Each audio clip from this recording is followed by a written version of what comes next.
Welcome back. My name's Ryan Selvy. This is File New, your best source for designer news, creator news, art news, all around, everything you need to know to stay up to date with everything that's changing in the constant evolving world of digital creativity. Today we've got a lot of fun stuff, both technology related, art related. We have the new XR headset that was just announced from Samsung last night, pretty late at night too. Lay's Chips did a rebrand. There is some bad habits that you should probably get out of. There is a clever brand campaign from Heineken, among a few other things. And there's also this really weird logo evolution that I found. So we'll be going over all of that, and we'll be taking hints and questions and comments all from the chat. But if you're watching this as a replay, I promise to make it worth your while.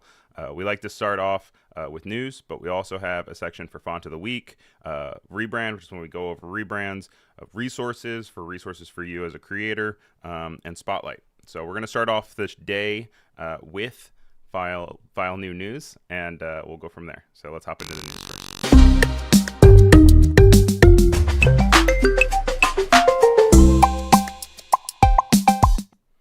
As far as the schedule on Adobe Live where you were watching this, you are right. Let's see right here if I could like get a red here.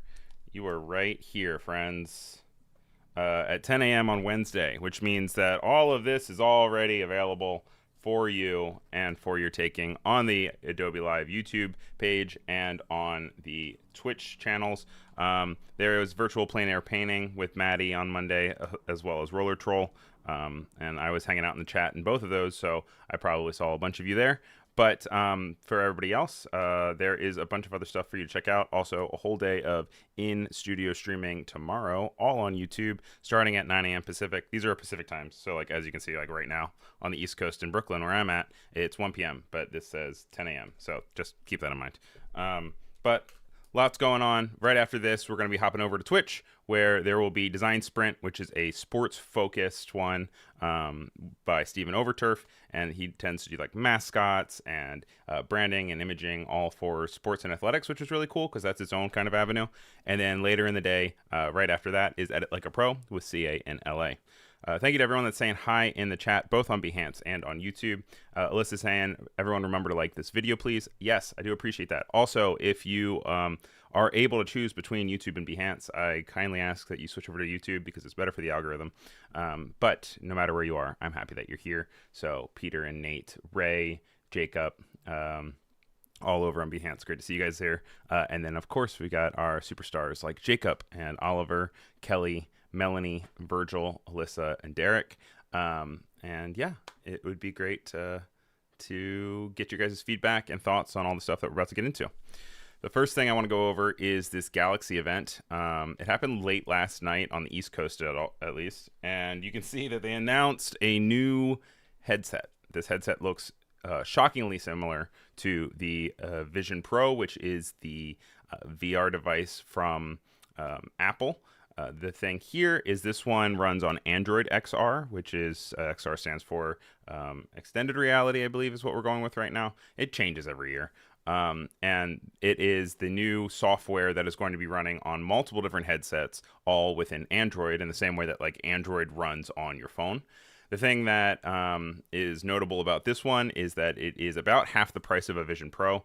It's on sale today. They announced it last night, and it's already on sale today in South Korea and in the United States. And it is for $1,800. I was talking to somebody on one of the Adobe Discords last night while it was going on. It's kind of crazy. The controllers for it, though, if you want to get the controllers, are $250, which is crazy. It has built-in hand tracking in the same way that the Vision Pro does, where you kind of go, or the Quest, where you go and you kind of like pinch and you collect things. A lot of the feedback has been that a lot of the UI looks very similar to the Vision Pro user interface as well, with kind of having that glass standing over top of everything. And yeah, it is $1,800, but the controllers are $250. There's also a case. I don't know if this was an error last night, but it also said that it was like $250 for the case, which I'm like, girl, what's it gonna do? What's happening? But one of the cooler parts of the presentation was when they hopped into Adobe Project Pulsar, which I did not know was a thing. I know a lot of NDA Adobe stuff. This is in its own lane. This is for all of XR, which is or Android XR, which means that this is launching on this new Samsung device, but it's going to be on anything that can run Android XR moving forward, whether that's another headset from another company or glasses of some sort. It is really leveraging the ability to harness AI to create 3D text on top of videos. You can see that they have a panel down here that has your timeline, just like you would see probably in like Premiere or Express. And then you can see that on the side, there is controls for text and audio. The thing that they do here, which is really cool, is that it is implementing the text not only just on top of the video, but it's creating it in the spatial reality because they have the two vantage points to make things look like it's 3D. And then it's also taking the lighting from the video and the source that you have and applying it artificially to the text. So the text feels like it is living. You can see that there's some shadows underneath here. You can see that there's highlights here. Is a little funny that the demo, which was probably baked in, weeks ago, is for the Louvre.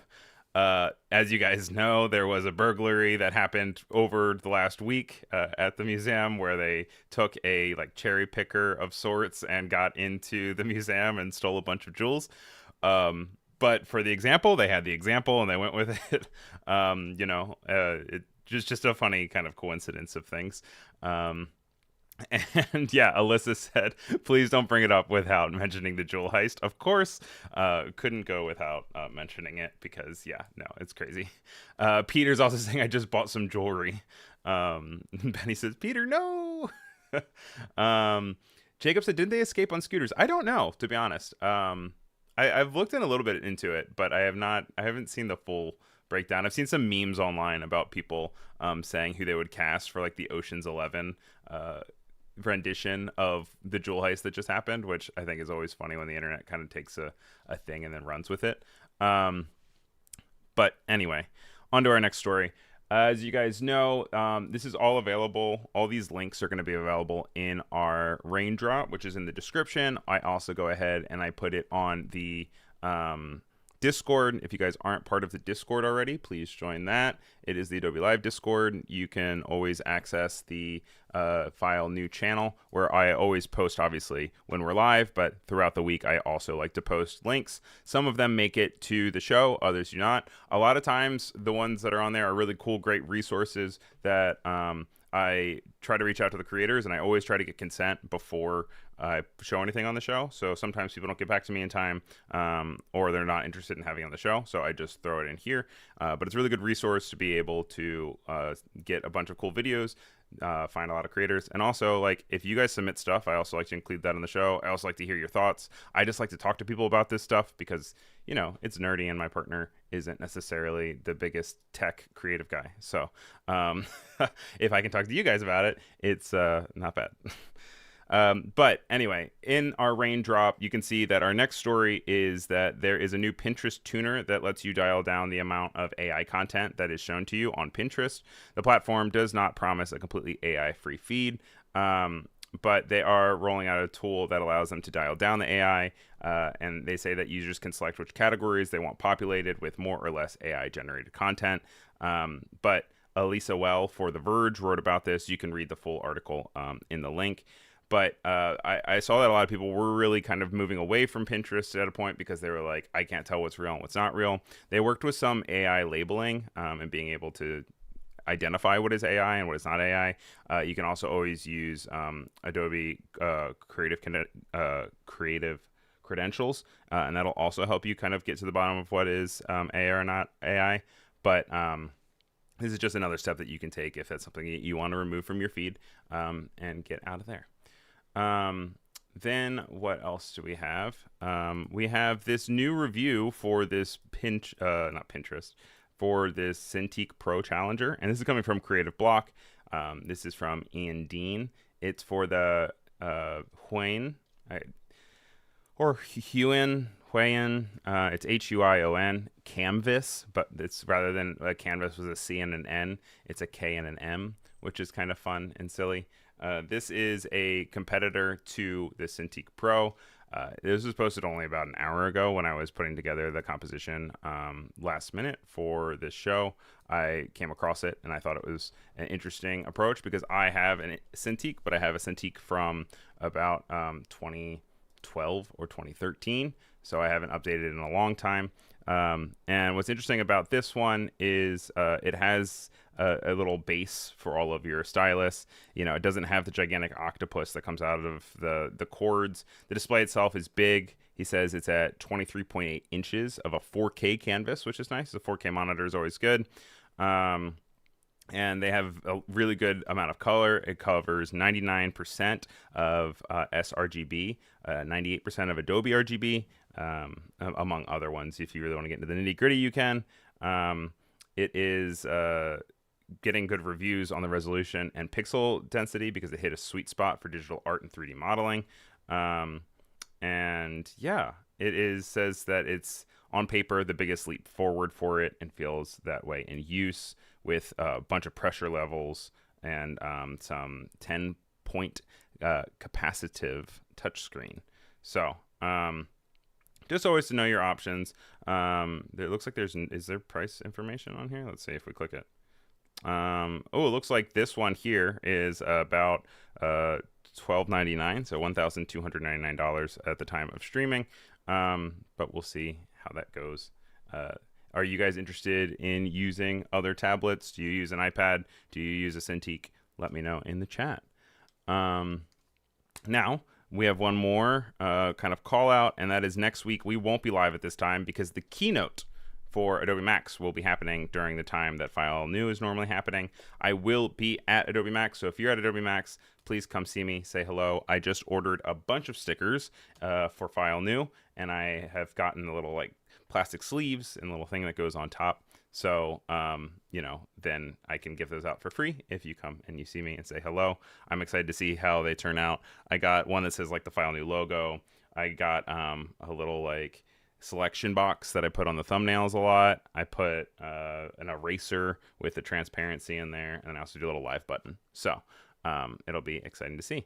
Steven Overturf is in the chat. His show is up next, like I said. He says, yay, Ryan at Adobe Max, which I'm excited about. Oliver says, you're not doing the show live for Max. I was interested in maybe doing it, but the keynote is happening at the same exact time. So I might do a stream or something, whether it's on the Discord or even on the channel, about, you know, the conference and maybe walk around the floor and seeing stuff. But not at the exact time because I don't want to conflict with the keynote at the exact same time. And then Alessandra says, where will you be, Ryan? So I can come say hi. The Adobe Live booth, baby. There is a community booth that is Adobe Live, and they will be streaming from there as well, so you'll be able to see it. So I hope to see you guys over there. That is the news headlines that we have for today, but if you are a regular viewer of the show, you know we still got plenty coming up. If you are a first-time viewer, please let me know in the chat. Say, first-time viewer! And I'll give you a little wink and a kiss. And Alessandra saying, hey, everyone on YouTube. Hey, welcome to YouTube. Appreciate you being over here. But as you know, our second segment of the day always is Font of the Week. So let's hop into Font of the Week.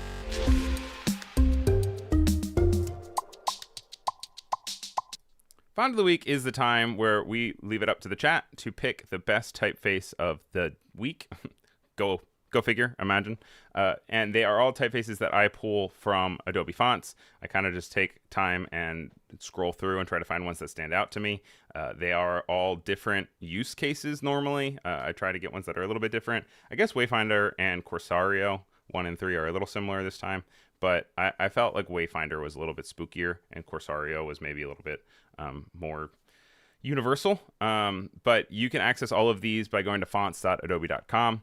And what we do in this section of the show is I like to just pull up each one. We like to test out how it works, look at the glyphs, and figure out maybe why I would use it or where I would use it, and just talk a little bit about it as a typeface. The first one is Wayfinder CF, which is a typeface created by Connery Fagan. That's CONNARFAGEN. It is a serif font. It's very narrow and has a spooky vibe for me, I think. It has a lot of different weights for you. It has available on Adobe. It has, let's see here, 1, 2, 3, 4, 5, 6, 7, 8, 9, 10, 11, 12, 13, 14 different variations. That includes italics and bold and regular. So you have things like demi bold, bold italic, which will then also obviously increase the amount. We like to go in here, and I always like to do file new. You can see the blobbiness of kind of the details, which I think is really alluring. The circular middle of the E is fun, or like the top of the I has a little bit like a Google waypoint finder. But then all of these serifs are really sharp and strong, kind of like vampire teeth, which I think are cool. And yeah, we always like to go in, and as Jacob was saying on his stream yesterday, which you guys should check out, Art Maxing, which was yesterday, it was back for one episode. We always like to look at the glyphs and see if we can do our math homework. I really like that you can get all of the capitals with some extra flair if you want them. Like we could switch out the F here to get an alternate that, and you can either look at the entire font or you can always right click, show alternates for selection, and it will pop up with a small little thing down here, which you can go and you can then automatically navigate to where it is. But it's nice to be able to have variety. And then if you feel like you're locked in, you know, you can always go to show alternates, go back. It looks like this one has a lot of flexibility. It has math. It has arrows, which I always love as trademarks. No real special glyphs. It has some diamonds and some arrows, but for the most part, it sticks to the basics. I don't know if you would necessarily do a lot of craziness with this font because it already is kind of crazy in itself. But file new. And that is Wayfinder. Oh, I guess I should start the poll, shouldn't I? Right? Hey, Annika, I get to meet you in person next week. I'm very excited about it. Welcome to the chat. Which was unexpected because originally I was not going. And now I am. So, surprise, everybody. Surprise to me. And then I'm going to just finish putting up this poll. I always tell people you should probably wait to vote. But if you want to, if you want to just go crazy and you think that you know better than me, that's you, I guess. That's not on me. Oh, that's not a C. Oh, that's a C, not a G. Yes, I think it's a C. Unless I mistyped it because they didn't have one that was a header image that I could use, so I had to make one based off of kind of the one that they had. Yeah, no, it's with a C. It's Zicklitz. And this was designed by Erica Jung and Ricardo Marcin from Pintasegil. God, I have the hardest time with pronouncing things on stream. It is Pintasilgo Prince. Pintasilgo Prince. And this is a very gummy fat boy. This is not going to be used in your body copy. This is going to be definitely something that you use for headers and only headers or posters or something that's loud and proud. As far as what is available on Adobe fonts, there is only one weight, and it is medium, and it is this fat guy.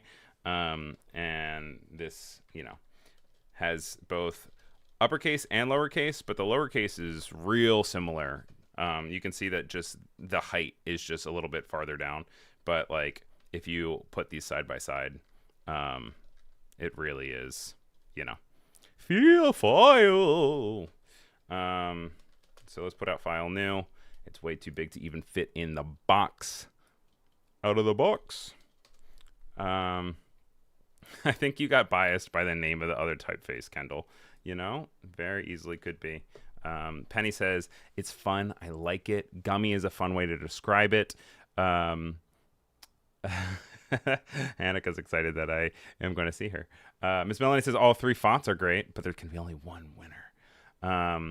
Curvy font. Yes. You know, it's curvy, but like, I never said fat was a bad thing. This is just fat in the way that like it is bubbled up. It's inflated. It is large. It is, it's you know, it's feeling itself.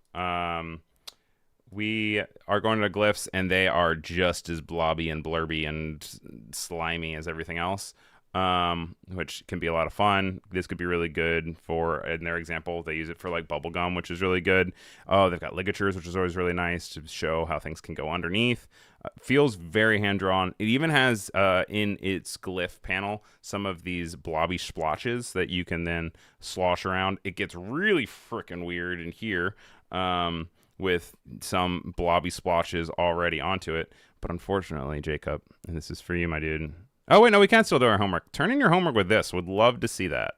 I'm sure your sophomore geometry teacher would love if you just put all of this in this font. I'm sure you would get an A+, even if all the answers are wrong. Quick, do the long division. Show us the G. Show us the G. And then if we go to show alternates for this, you can see that we can get real weird with that G. You can get real weird with that G. Kind of almost like, I don't know, The Last of Us mushroom infected. But groovy and weird. But we spent a lot of time on that one. Woohoo, homework, says Jacob. Ciclet's not afraid of taking up space, says Penny. Yes. And Alyssa's saying balloon-esque font. Yes, agreed. Let's meet up. Yeah, I think we should all meet up. That's gonna be great. I can't wait to see everyone. I'm always like so socially exhausted, but I have the best time ever. The last one we have is Quosario variable. If you're not familiar with a variable fonts are built on an axis. So obviously everything else is kind of like you get bold or medium. When you work with variable fonts, you can get these axes that have weight and optical size. So you'll see that we can not only just bring it between bold and medium, but we can bring it to 356, and that is a certain weight in comparison to 308. So you really have full flexibility here, being able to go really, really thick or pretty thin. Not hairline thin, but pretty thin. And then optical size is going to help you when you are using it for different scales. So if you want to use it for something like body copy, you might want to use it for a lower optical size. But then if you want to use it for a header and you have more real estate, you would then bring it up to something like 48. This is created by Felix Braden from Flood Fonts and is a very fun font. It says that it is a rational serif variable font with optical size axis and a weight axis. It says it is a tailor-made for demands of magazines and editorial design. It integrates an optical size axis and weight axis, offering unparalleled flexibility in the choice of usages. Usages. You like that word? Usages. Made that one up. Designed as a workhorse, Quosario excels in versatility and strikes a harmonious balance between visual appeal and practicality. So we're then going to hop back into our Photoshop document, and we can type out file new, because that's the most important thing that we can do all day. Once again, we have really, really like vampire serifs, which is fun. Happy Halloween. Oh yeah, I won't see you guys. I mean, I'll probably stream from the floor, but in this capacity, I won't see you guys, which is a bummer because we won't have a spooky stream. And you guys know I love Halloween. We have full fractions, lots of different variables here for all different types of fractions. We have, exponents. We have nice, like Bitcoin. We have math homework, triangles, circles, squares. Wow, it's got all the shapes. It's got diamonds. Can you believe it? Shine bright like a diamond. Do you guys know people that whenever anyone sings that, they go, actually, they just refract light. They don't actually shine. You can't shine bright like a diamond because diamonds don't shine. I'm like, girl, it's Rihanna. I'm not here to get into the practicals, Like, just have her make new music. I don't know. Alyssa says all strong fonts. Oliver says you can do Halloween the week after. I love Halloween, and I am very much in the mentality of like, once it's over, it's over. I'm done with Halloween after it's done. And then we're full on Thanksgiving followed by Christmas. I don't have much. It's just something about it. Same with Christmas. I'm done. Everyone is liking my energy. All right. I'm sorry. Maybe I should bring it down. Bring it a little bit more. Reaver Mike says, last year I waited and waited, but that Max guy never showed up. Reaver Mike, send me your address. I'll come knock on your door. Like, hey, it's me, Max. All right, we're going to keep that running for a little bit. We're here for about 30 more minutes, so we've got a lot more to get through. few other segments, but our next one that we have is Rebrand, which is we go into the rebranding of different brands and logos and personalities. And we're starting off with a fun one today that is going to ask you guys kind of what you think the brand is.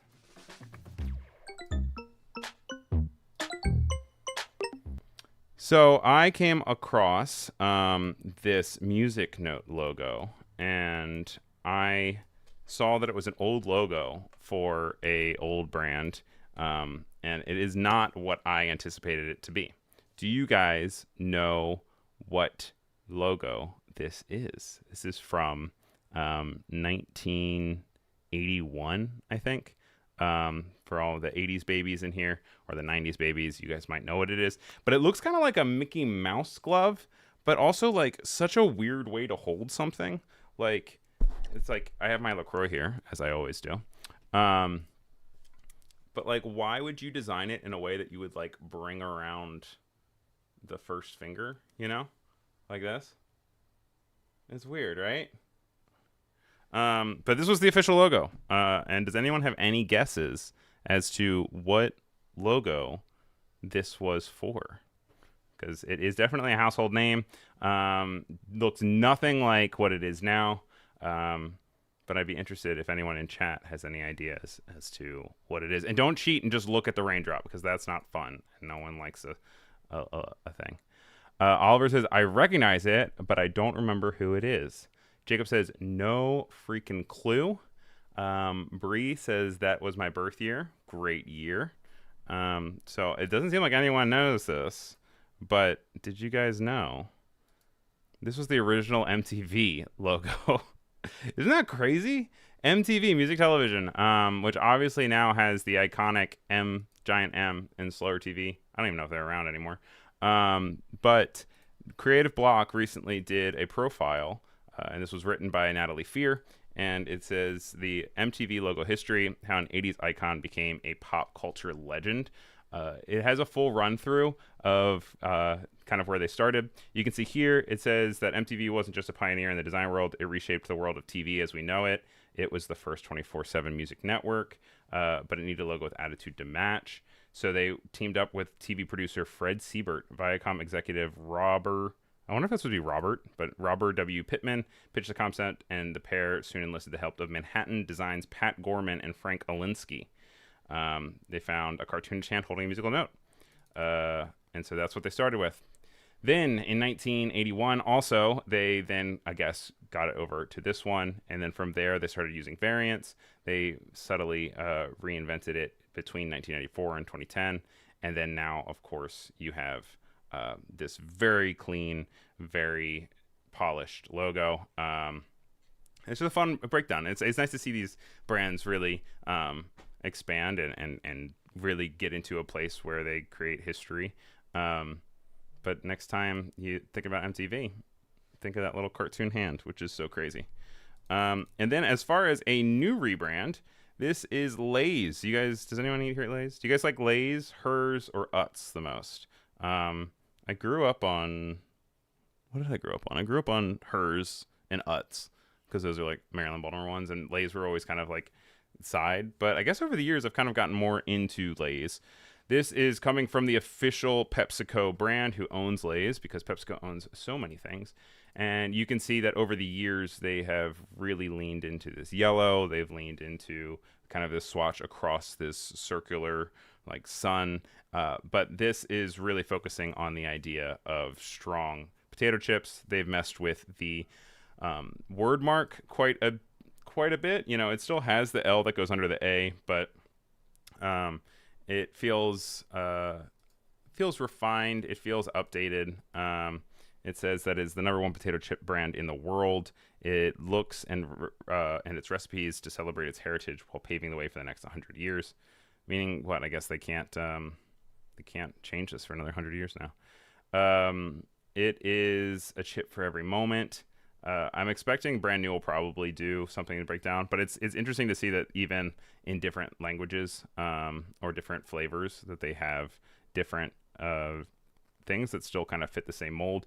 I think that like Sabritas and Margarita don't fit as well as Lay's does. I think this works and these all work, but when you switch it, it doesn't overlap the red as much, which is kind of strange. The packaging design I think is nice. The wood boards in the back are a choice, and I'll have to see it in person before I can really choose, but it's a choice. I do like the product imagery, and it just gives you the idea that it's made with real potatoes. Kendall says the new one is nice and kind of leans into the layouts from the Asian versions. And Jacob says, I'm a Lay's enjoyer. Annika, thanks for stopping by. Alessandra says, interesting. Reaver Mike says, can't eat just one. She also says that it's interesting because the old ones remind her of the Utz layouts. Yes, which is true. Kind of, they moved away and forged their own path, I believe. But I think it's a strong rebrand. You know, I don't feel super strong about it. I don't feel like I love it. I don't feel like I hate it. I kind of really like the 2003 to 2007. I think, or the 1996 to 2003, just kind of this real flat vibe.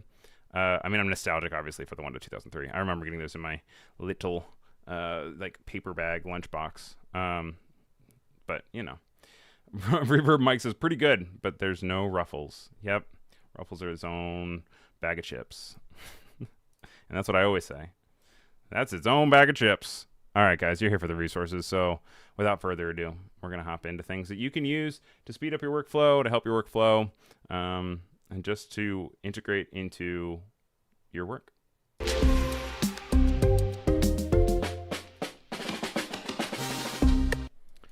First one, I was really amazed by the subreddit After Effects for this animation of overlapped objects. And the thing itself is pretty cool.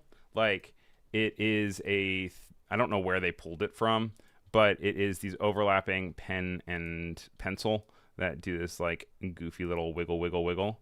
And they interact with one another and overlap back and forth. Somebody posted, this is Outsider, and it says, I want to make this with 2 strokes and a trim path. I know that this exact animation has a tutorial on YouTube, but I literally explain everything except the most important part. And they say play with masks to get the result. There should have been no need to thank me on the text. This person, Index Hunter, made the coolest GIF that explains it so well, of being able to just add 2 warping objects and then taking a mask from one and the other and then applying it to the other, and then how easily it switches to just have the 2 interlap with one another. You can do this with anything. Like, you can do it with a pen and a pencil, but as long as it's something that is horizontal that you can also apply to the same object size of something else, you can obviously take this. And what I really liked about this is that it shows you how versatile things can be, even if they look super complicated. You know, it's just sometimes it just takes thinking a little bit harder, and then you can still come up with a pretty simple solution to be able to then solve for it. And yeah, just a big shout out to Index Hunter. There was somebody else that said, I was going to make a GIF tutorial like this. Not only did you beat me to it, but you did a 10 times better job than I would have. So just really neat. So that's on the After Effects subreddit. And you can check it out. Then we have some UGC. User generated content, and this is somebody we either we highlighted Studio Baseline last week or the week before, and they have just been churning out really great content. And so I saw this one and I reached back out to see if I could use it again, and I'm very thankful that they said yes. This is a great Instagram post about the 1 bad habit limiting your creativity as a designer, and I thought I had some really great points here, so I'm just going to go ahead and cycle through it. It says that often a project starts the same way, a white page and endless possibilities. So we start hunting Instagram, Pinterest, Behance, searching, scrolling, saving, kind of just endlessly. I also just love these really subtle animations. They're so fun. Until our brain is overflowing with everyone else's ideas. And hey, nothing wrong with scrolling. We are all doing it. But the more you binge on design feeds, the less room you have for your own ideas to grow. Creativity doesn't come from what you take in, it comes from what you put out. Designers, what do you think? Does scrolling help or hurt your creativity? And I think there are very good points to scroll and be inspired, but I also think that you can easily get into this point where it's like kind of reminds me of interiors on Instagram, where people take pictures of their living rooms and it looks a certain type of way. and it doesn't really make sense for living. And so then you kind of think that your living room has to look like that, but then in reality, like, it's just not reasonable, and also it's kind of flooding your brain. I tend to have a saved folder on my Instagram of inspiration, and if I'm really stuck, I'll go in and I'll switch. But kind of from the Bauhaus approach of not having any inspiration and just kind of starting with your own, I think it's really strong to sometimes just start on an empty canvas and come with your own ideas. And then if you get stuck, then go look for inspiration, as opposed to trying to recreate things before. Alyssa's saying there's a line between creator and consumer. And yes, I think that they can intertwine. And then at the same time, it's important to be able to know what part of you transitions in between those two. Reverb Mike is saying workflow, step 1, work, step 2, flow, which I would say would almost be step 1, flow, step 2, work, personally, but that's just me. Keys said they prefix scrolling with doom for a reason. Exactly. Doom scrolling is its own thing. You can also get distracted and pulled away from your work as well, or put into a bad mood because you see lots of really awful things in the news. Look, he just liked it live on stream because I was messaging him asking him if I could use it, and he was saying yes. So thanks again to Studio Baseline. Keep up the awesome work. If you guys are not already following him, make sure you do. It is just really good, thoughtful content that, you know, makes you feel good about being an artist. Then we have a blog post from the Adobe Express team, and this is what makes a business card work. I feel like this is particularly important because there's going to be lots of business cards floating around at Max next week. It says consumers share their thoughts about what makes a business card memorable, trustworthy, and worth following up on. This is a very intensive write-up. It has key takeaways, but I also really encourage you guys to get in there and read the whole thing because they have a lot of actual backed up data to show you why they're saying the things they say. Just for the essence of time and your guys' own free will, I'm just going to read the key takeaways real quick. And this says that paper still converts, with 62% of consumers being more likely to use a business or service if handed a physical card. That's over half. Print also wins on first impressions. 70% of consumers say card exchanges feel personal, while less than half, 45%, feel the same way about connecting on LinkedIn. Business cards with QR codes boost contact likelihood by 69%. Nice. White, 54%, black, 30%, and 24% navy blue are the most trustworthy colors for business cards, according to consumers. The great news is the things that I'm going to be handing out next week are all purple, so none of that works. And more than 1 in 4 business owners, which is 26%, have used AI tools to help design a business card. What about you guys? Do you guys have business cards? Do you guys like having business cards? I often go to these convention stuff. I get a bunch of business cards. Then I guess like on the bus ride home or whatever, I then kind of flip through them and then follow people.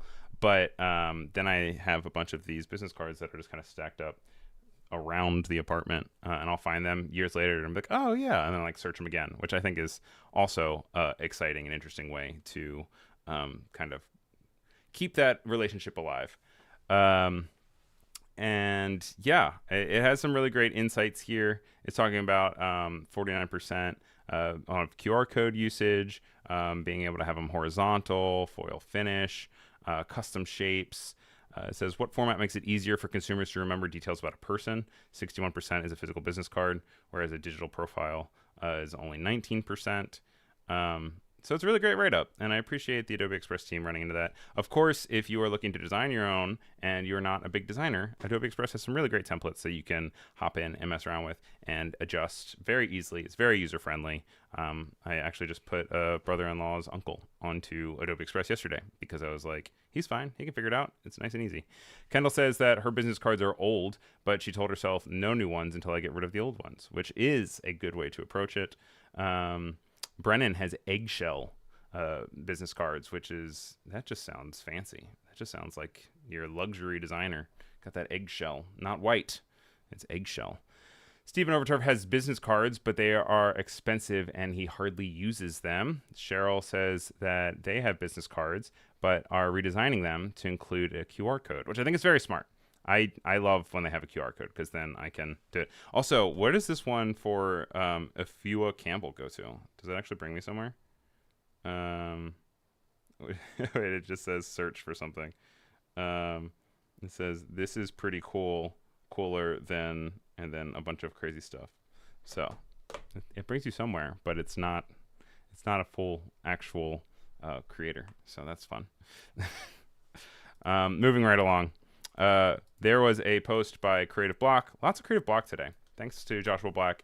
And this is 10 ways to get better at figure drawing. Artist and tutor Joshua Black's top tips for better drawings of human anatomy. If you don't do figure drawing and you want to get better at drawing, this is what you need to do. The amount of increase in satisfaction and understanding that I get from whenever I do life drawing, it really kind of just re-elevates an idea of the form, and when you're able to sit down, you can then jot things down later. It's also very meditative. You can go and kind of just have some headspace and time to relax, and you just are focusing on drawing and kind of connecting your brain to your hand, which is a really good way to just kind of step back.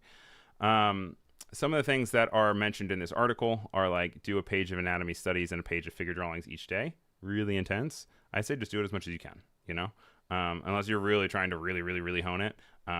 You know, anything can be thing, but maybe start with once a week. Start it on Tuesdays or something, and then go from there. I'm just making sure that there's not nudity in these.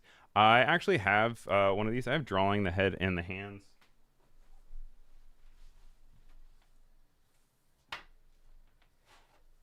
It's a great book, I will say. It is a really great book. I took the sleeve off of it because I kind of just like it better like this. But it's got really great breakdowns. It has talking about like how I feel like I should like make this bigger, right?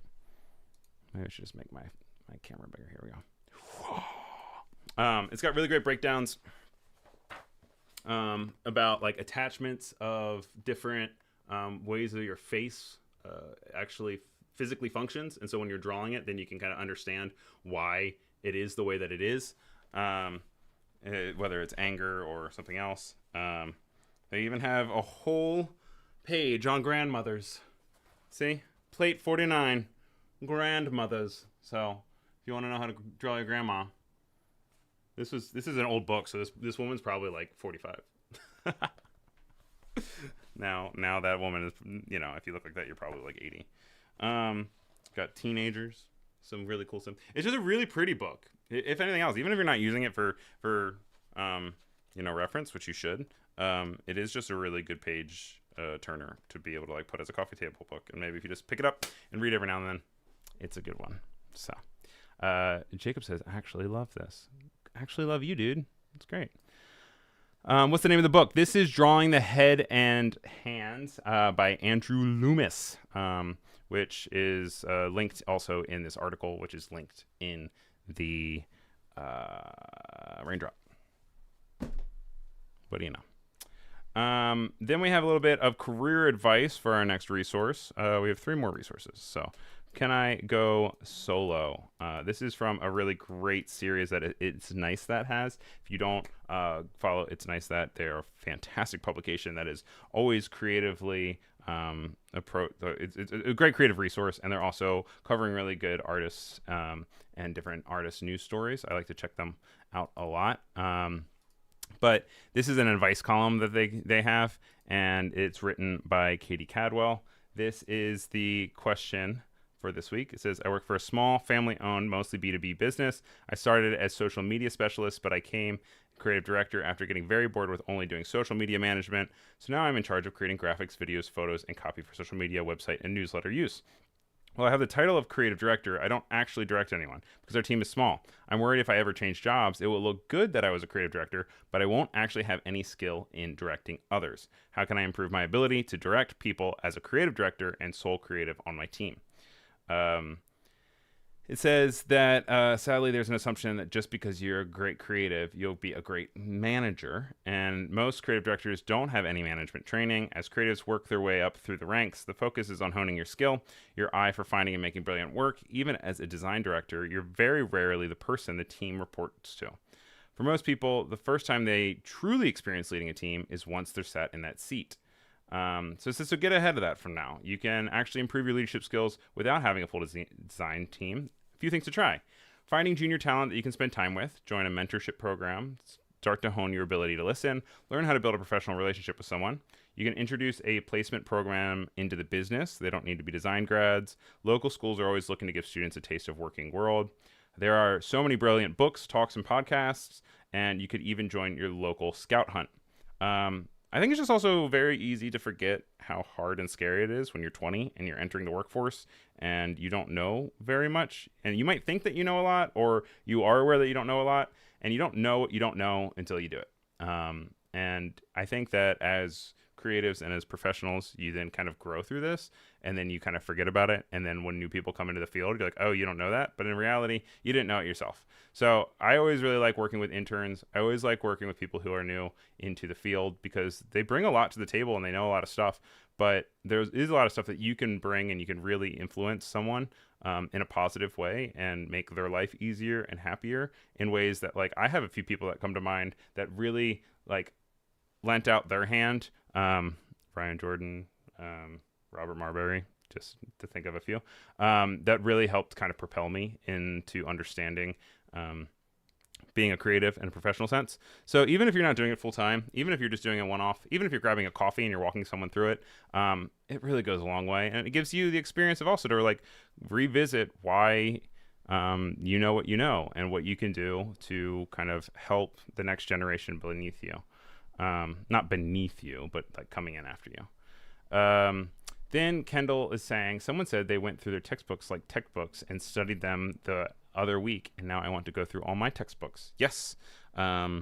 Which is whether that is on figure drawing or textbooks on leading. I think that is really smart. But have you guys ever managed anyone? By the way, just a heads up, the font of the week is still going on the poll in YouTube. If you have not voted, make sure you vote because we'll be closing it in just a few minutes.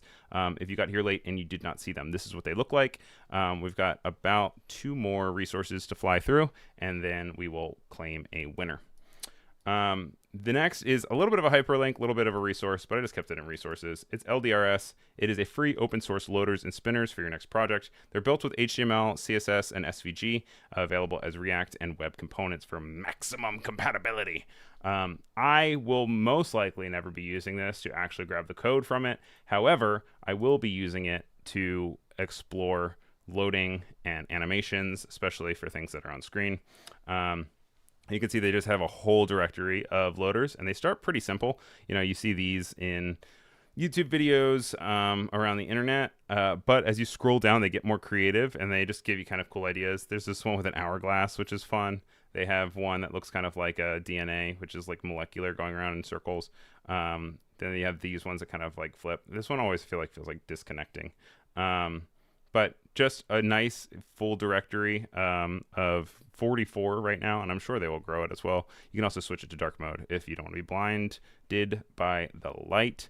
And yeah, it's fun. It is uiball.com/LDRS.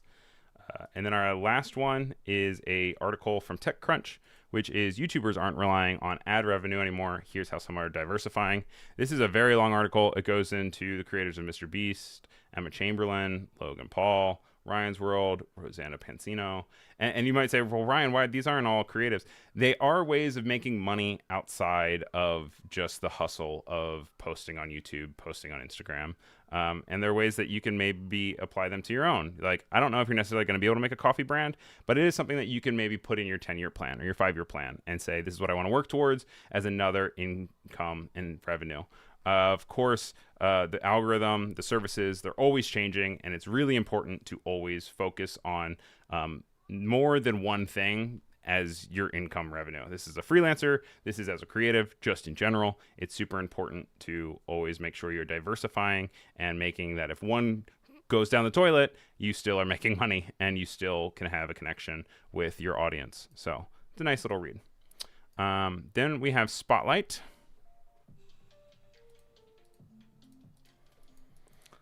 I know I'm talking a lot about Macs this week, but I did want to do a quick spotlight from the Adobe blog, which is a fun profile on Tyler Pate, who has been on this stream a bunch of different times. He's been on Adobe Live a bunch of different times. He had the privilege of being able to create all of the anniversary pins for people who use Adobe over the years.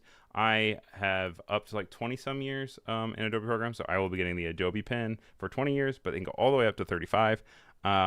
These are all the different ones, and they're just so pretty. They all have different vibes. They have different things that are kind of referencing the years that they then would then associate with. Like if you're looking at 30, it turns very 80s very quickly.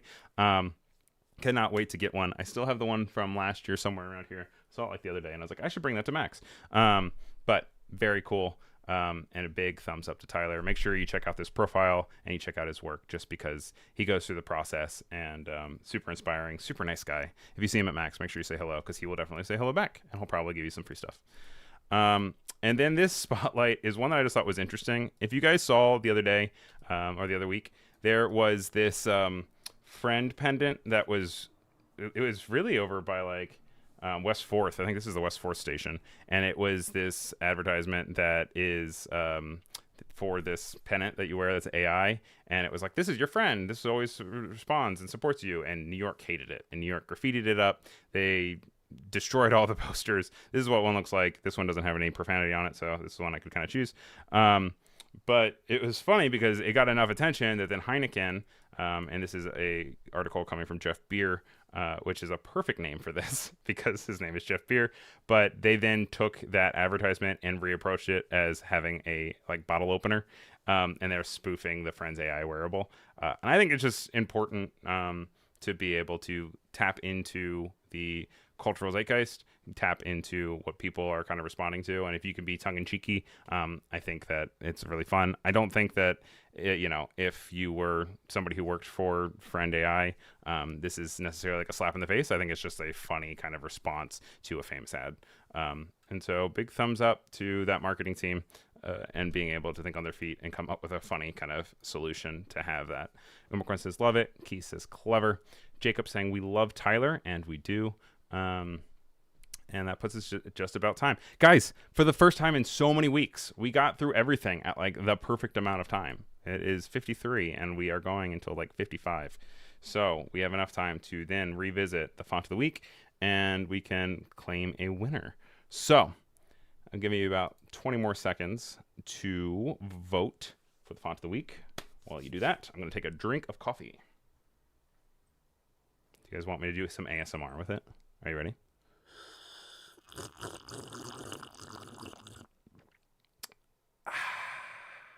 Was that gross or was that great? I want to do it again.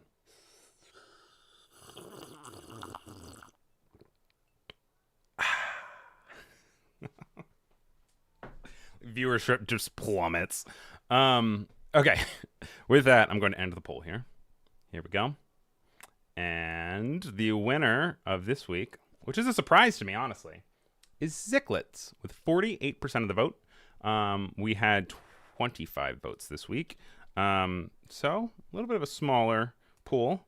Ben says a little bit of both, wonderful and awful. Well, thanks, Ben. Well, cool. Yeah, looks like Zicklets. As with all recent winners, I have been recently taking the winners of Font of the Week. So let's find Zicklets. And I've just been dragging it into this one, Font of the Week. So now there's 16 in here, and these are like the last like 16 episodes or so of Font of the Week winners. And you can always go through and use that as a resource. That's also on the Raindrop as well. I will go ahead and, of course, post this collection of Font of the Week winners in the Discord. Make sure you join the Discord. And I'll also post the font as well. So would love to see you guys in there. If you guys are at Max, I would love to see you guys at Max, of course. And now we are switching over to Twitch to go see the design show by Stephen Overturf. And it's a really good time. So make sure you go and you make the jump. Yeah. Thank you guys for being here. Thank you to everyone that said hello. There were a lot of names in today, so I don't think I can fly through everyone. But between people who said hello recently, Brennan and Jacob and Alyssa and Nate, Ben, Peter, Kendall, Keys, Alessandra, you know it. Like I said, we will not be live during this time next week. We will be back at this time in 2 weeks. But make sure you join the Discord because I will post about when I go live in on Mac's floor and figure something out. So make sure you're around for that, and I'll post a little bit more once I get my feet down in Los Angeles and figure it out. So thank you to Ray and Keys and Kendall, Alessandra, you name it. Yeah. All right. Take care, everybody. See you over on Twitch. Thanks for watching.